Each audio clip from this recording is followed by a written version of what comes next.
الدرس 18 یعنی علم دین کی اہمیت و فضیلت۔ اللہ رب العالمین نے علم دین کی اہمیت و فضیلت بیان کرتے ہوئے قرآن کریم کے اندر یہ ارشاد فرمایا کہ اے نبی کریم صلی اللہ علیہ وسلم، آپ یہ کہہ دیجئے کہ ایک جاننے والے اور نہ جاننے والے دونوں کبھی برابر نہیں ہو سکتے ہیں، ایک نہیں ہو سکتے ہیں، یکساں نہیں ہو سکتے ہیں، کیونکہ اللہ کے رسول صلی اللہ علیہ وسلم نے ایک عالم دین کی اہمیت و فضیلت، مقام و مرتبہ کو ایک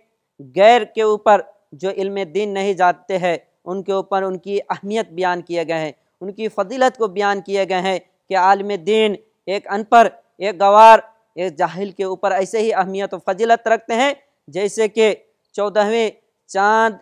کی فضیلت تمام ستاروں پہ ہوتی ہے، اسی طریقے سے ایک عالم دین کی اہمیت و فضیلت ایک ان پڑھ کے اوپر، ایک عابد جاہل کے اوپر اسی طریقے سے ہے جیسے کہ 14ویں رات کی چاند کی فضیلت بیان کی گئی اور قرآن کے اندر یہ کہا گیا کہ اے نبی کریم صلی اللہ علیہ وسلم، آپ کہہ دیجئے کہ ایک جاننے والے اور نہ جاننے والے یہ دونوں کبھی برابر نہیں ہو سکتے ہیں، یکساں نہیں ہو سکتے ہیں، کیونکہ یہ علم دین کے اعتبار سے اہمیت و فضیلت رکھتے ہیں، یعنی بہت زیادہ ان کا مقام ہے، ان کی قدر کرو، عالموں کی اہمیت کو سمجھو، ان کے مقام و مرتبہ کو سمجھو، کیونکہ ان کی اہمیت، ان کی مقام و مرتبہ کو قرآن و حدیث کے اندر بیان کیے گئے ہیں، قرآن کے اندر ان کی اہمیت کو بیان کیا گیا، فضیلت بیان کیے گئے، قرآن کے اندر ان کی اہمیت کو بتلائے گئے، کہا کہ یہ عالم دین ایک عابد، متقی، پرہیزگار،